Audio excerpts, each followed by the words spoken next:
Hindi mag-o-overthink ang isang tao kung hindi mo binibigyan ng dahilan para mag-overthink. Hindi siya mahihirapang magtiwala kung ikaw mismo marunong maging tapat.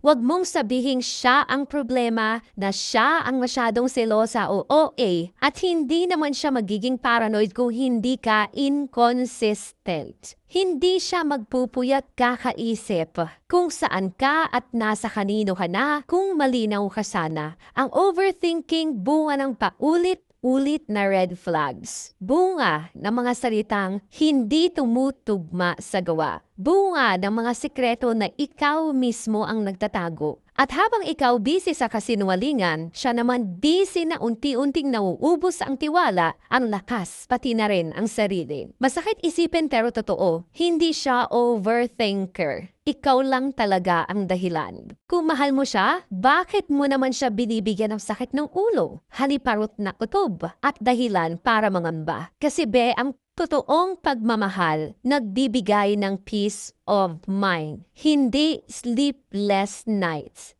Ang tamang tao hindi ipaparamdam na kailangan mong maghinala. Kung consistent ka, hindi niya kailanman tatanungin kung sapat siya. At kung totoo ka, hindi niya kailanman mararamdaman na siya lang mag-isang lumalaban. So this is for all relationship na naiinis kasi yung partner mo nag-overthink. Hindi ba we should also ask ourselves first, bakit nag-overthink yung partner mo? Kasi hindi lang naman yun about sa naiisip niya, kundi yung ano yung ginagawa mo, bakit naiisip niya yun. At lagi kong sinasabi, wala namang taong gustong mag-overthink. Wala namang pinanganak para mag-overthink. Wala namang lumaki kasi gusto niyang maging overthinker. Nagiging overthinker lang siya kasi nga binibigyan mo ng motibo para mag-isip siya ng mag-isip ng hindi maganda sa relasyon ninyo. So, before you check your partner for thinking so hard over and over again, we should also ask ourselves, ano ba ang ginagawa natin para maibigay ng partner natin yung tiwala na gusto natin? Ano ba yung ginagawa natin para maging mapanatag siya?